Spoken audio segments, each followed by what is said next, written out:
ओम शांति।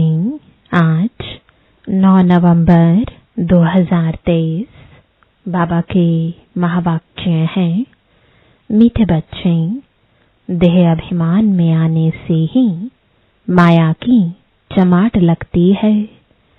देही अभिमानी रहो तो बाप की हर श्रीमत का पालन कर सकेंगे। प्रश्न है, बाप के पास 2 प्रकार के पुरुषार्थी बच्चे हैं, वह कौन से? उत्तर है, एक बच्चे हैं जो बाप से वर्षा लेने का पूरा पुरुषार्थ करते हैं, हर कदम पर बाप की राय लेते हैं। दूसरे फिर ऐसे भी बच्चे हैं जो बाप को फारकती देने का पुरुषार्थ करते हैं।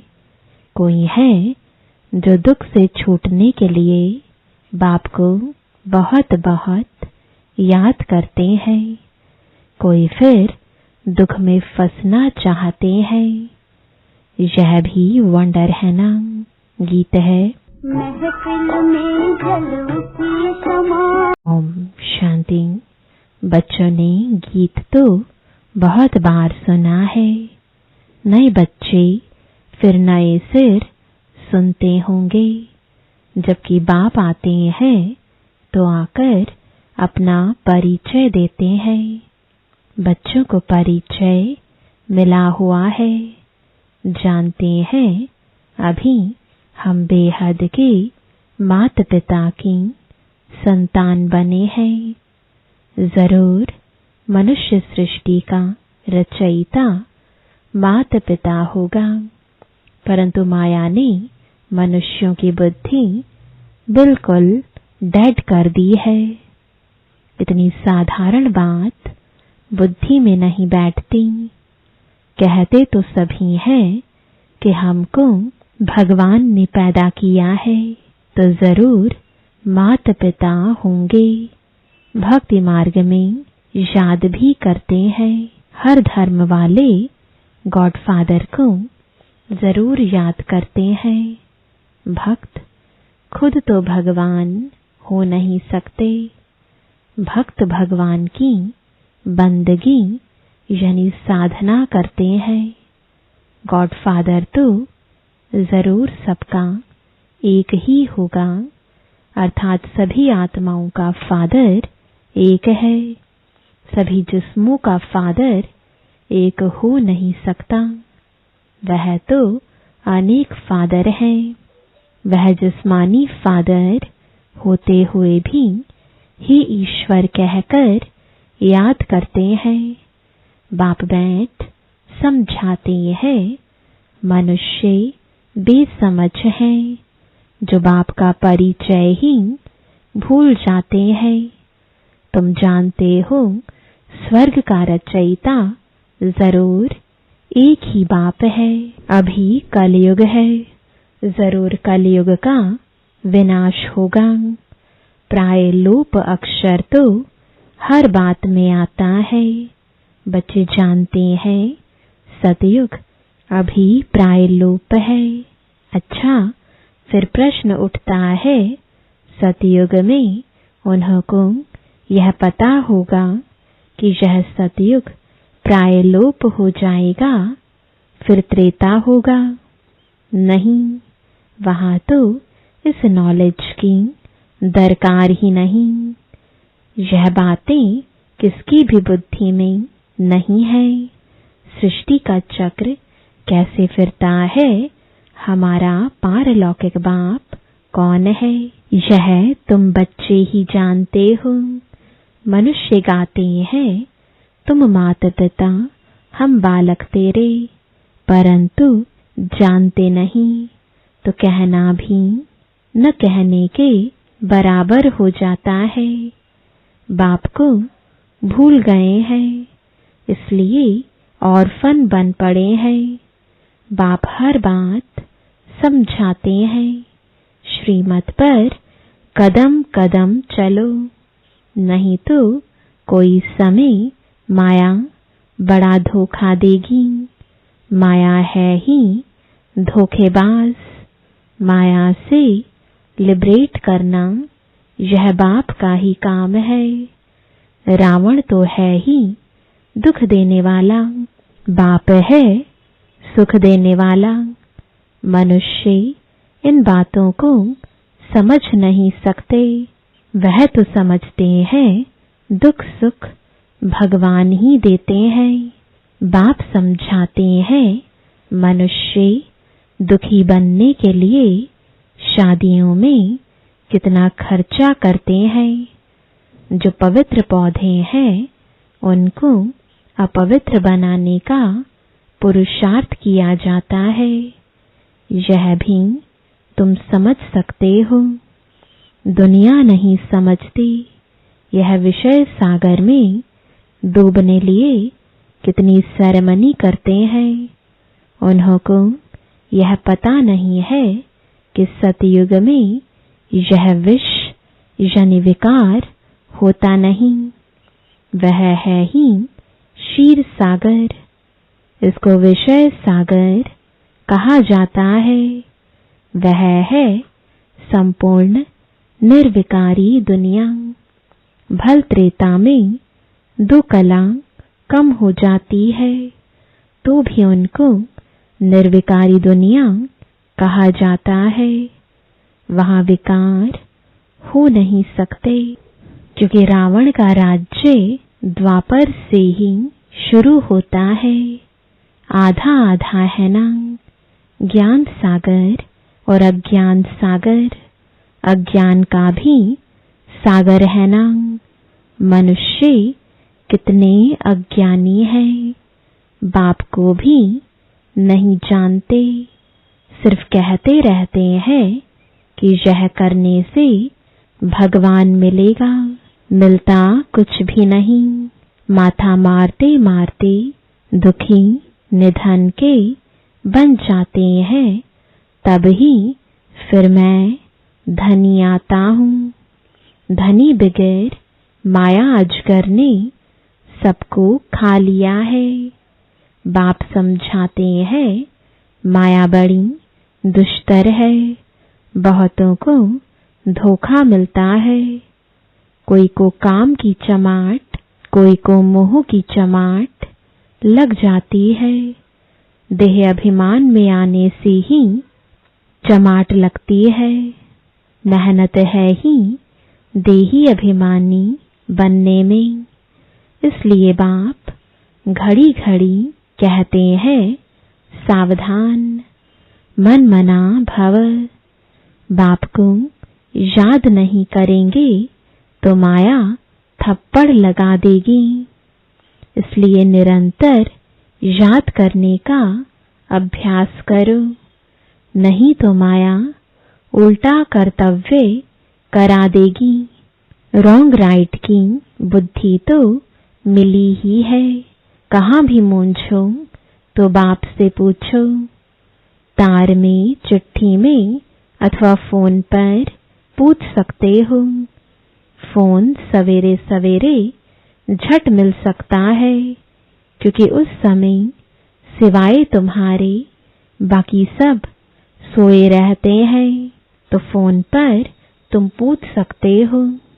दिन प्रतिदिन फोन आदि की आवाज भी सुधारते रहते हैं, परंतु गवर्नमेंट है गरीब तो खर्चा भी ऐसे ही करती है। इस समय तो सब जड़ जड़ीभूत अवस्था वाले तमो प्रधान है। फिर भी खास भारतवासियों को रजो तमो गुणी क्यों कहा जाता है? क्योंकि यही सबसे ज्यादा सतो प्रधान थे। दूसरे धर्म वालों ने न तो इतना सुख देखा है न दुख देखना है। वह अभी सुखी है, तब तो इतना अनाज आदि भेजते रहते हैं। उन्हों की बुद्धि रजो प्रधान है। विनाश के लिए कितनी इन्वेंशन करते हैं, परंतु उन्हों को यह पता नहीं पड़ता है। इसलिए उन्हों को बहुत चित्र आदि भेजने पड़े। तो उन्हों को भी पता पड़ेगा। आखरीन समझेंगे यह चीज तो बड़ी अच्छी है। इन पर लिखा हुआ है गॉड फादरली गिफ्ट। जब आफत का समय होगा तो आवाज निकलेगा, फिर समझेंगे बरोबर यह हमको मिला था। इन चित्रों से बहुत काम निकलेगा। बाप को बेचारे जानते ही नहीं। सुखदाता तो वह एक ही बाप है। सब उनको याद करते हैं। चित्रों से अच्छी रीति समझ सकते हैं। अभी देखो 3 पैर पृथ्वी के नहीं मिलते हैं और फिर तुम सारे विश्व के मालिक बन जाते हो। यह चित्र विलायत में भी बहुत सर्विस करेंगे। बच्चों को इन चित्रों का इतना कदर नहीं है। खर्चा तो होना ही है। राजधानी स्थापन करने में उस गवर्नमेंट का करोड़ों रुपया खर्च हुआ होगा और लाखों मरे। यहाँ तो मरने की बात ही नहीं, श्रीमत पर पूरा पुरुषार्थ करना है, तब ही श्रेष्ठ पद पा सकेंगे। नहीं तो पीछे सजा खाने समय बहुत पछताएंगे। यह बाप भी है तो धर्मराज भी है। पतित दुनिया में आकर बच्चों को 21 जन्मों के लिए स्वराज्य देता हूँ। अगर फिर कोई विनाशकारी कर्तव्य किया तो पूरी सजा खाएंगे। ऐसे नहीं, जो होगा वह देखा जाएगा। दूसरे जन्म का कौन बैठ विचार करे। मनुष्य दान पुण्य भी दूसरे जन्म के लिए करते हैं। तुम अभी जो करते हो वह 21 जन्मों के लिए। वह जो कुछ करते हैं अल्पकाल के लिए, एवजा फिर भी नरक में ही मिलेगा। तुमको तो स्वर्ग में एवजा मिलना है। रात दिन का फर्क है। तुम स्वर्ग में 21 जन्मों के लिए प्रारब्ध पाते हो। हर बात में श्रीमत पर चलने से बेड़ा पार है। बाप कहते हैं तुम बच्चों को नैनों पर बिठाकर बड़े आराम से ले जाता हूँ। तुमने बहुत दुख उठाए हैं। अब कहता हूँ मुझे याद करो। तुम नंगे आए थे, यह पाठ बजाया, अब फिर वापस जाना है। यह तुम्हारा अविनाशी पाठ है। इन बातों को कोई भी साइंस घमंडी समझ नहीं सकते। आत्मा इतना छोटा स्टार है, उनमें अविनाशी पाठ सदैव के लिए भरा हुआ है। यह कभी समाप्त नहीं होता। बाप भी कहते हैं मैं भी तो क्रिएटर और एक्टर हूँ। मैं कल्प कल्प आता हूँ पाठ बजाने। कहते हैं परमात्मा मन बुद्धि सहित चैतन्य नॉलेजफुल है, लेकिन क्या चीज है यह कोई नहीं जानते। जैसे तुम आत्मा स्टार मिसल हो, मैं भी स्टार हूँ। भक्ति मार्ग में भी मुझे याद करते हैं क्योंकि दुखी है। मैं आकर तुम बच्चों को अपने साथ ले जाता हूँ। मैं भी पंडा हूँ। मैं परमात्मा तुम आत्माओं को ले जाता हूँ। आत्मा मच्छर से भी छोटी है। यह समझ भी तुम बच्चों को अभी मिलती है। कितना अच्छी रीति समझाते हैं। बाप कहते हैं तुमको विश्व का मालिक बनाता हूँ, बाकी दिव्य दृष्टि की चाबी मैं अपने पास ही रखता हूँ।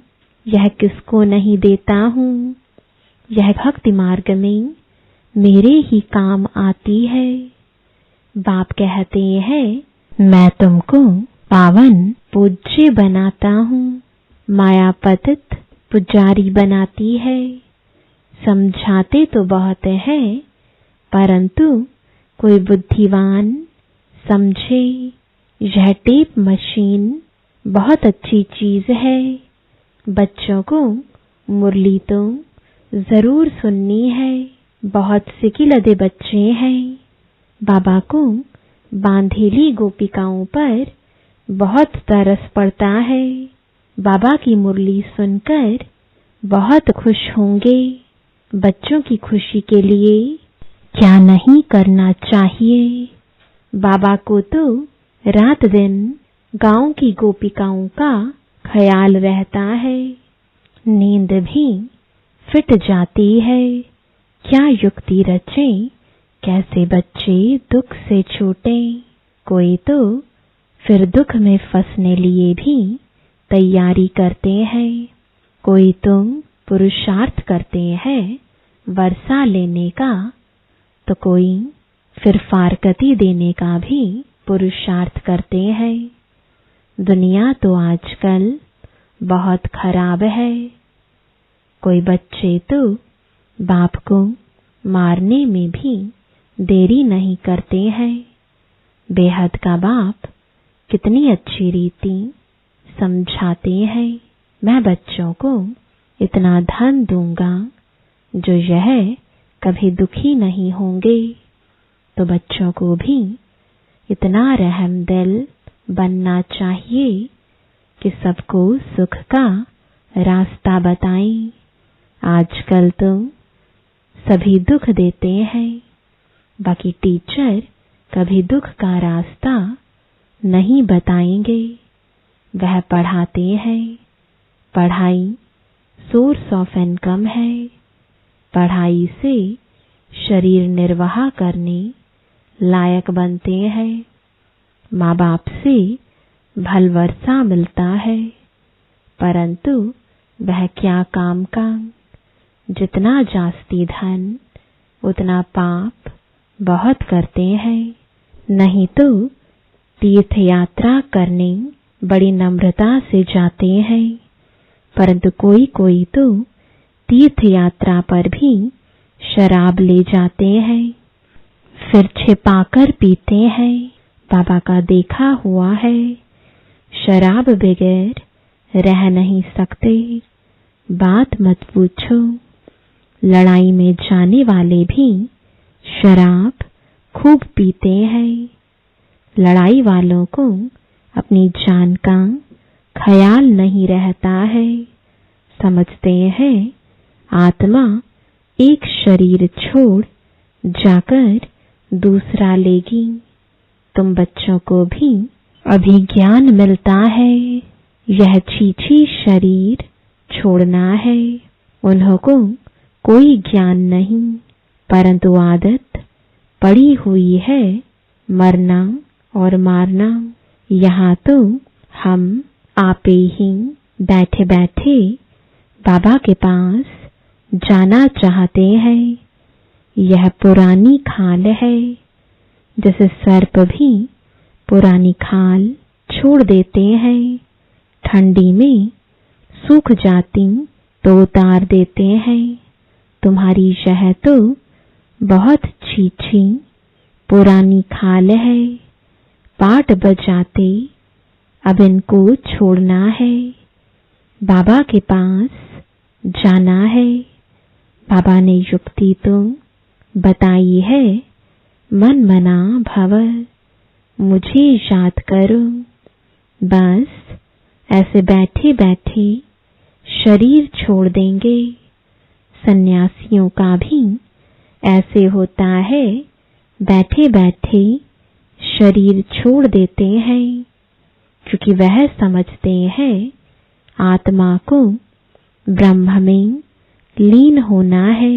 तो योग लगाकर बैठते हैं परंतु जा नहीं सकते।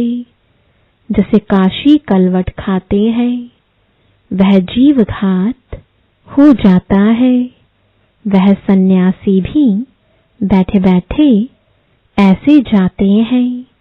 बाबा का देखा हुआ है, वह हुआ हठ योग सन्यास।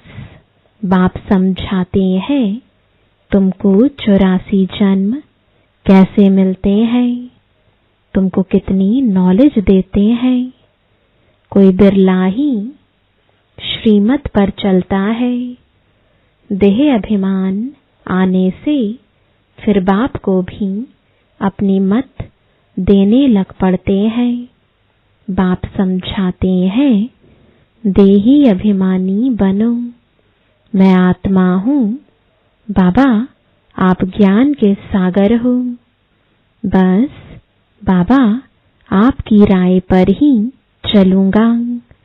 कदम कदम पर बड़ी सावधानी चाहिए, भूलें तो होती रहती हैं, फिर पुरुषार्थ करना पड़ता है। कहाँ भी जाओ बाप को याद करते रहो। विकर्मों का बोझ सिर पर बहुत है, कर्म भोग भी तो चुकतो करना होता है ना। पिछाड़ी तक यह कर्म भोग छोड़ेगा नहीं। श्रीमत पर चलने से ही पारस बुद्धि बनना है। साथ में धर्मराज भी है तो रिस्पॉन्सिबल वह हो गया।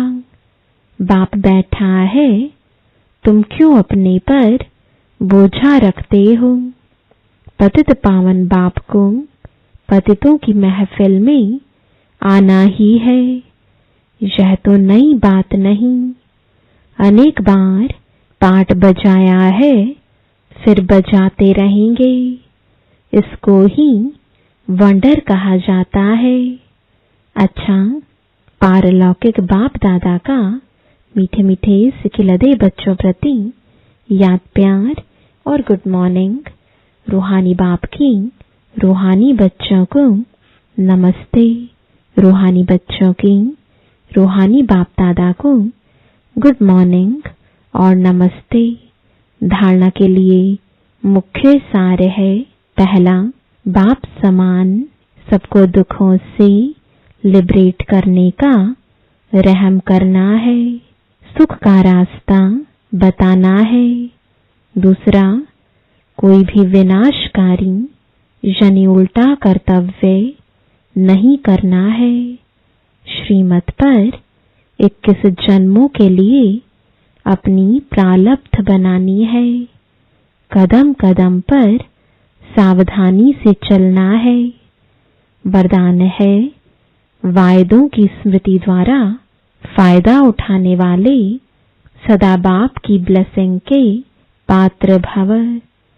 जो भी वायदे मन से, बोल से अथवा लिखकर करते हो उन्हें स्मृति में रखो तो वायदे का पूरा फायदा उठा सकते हो।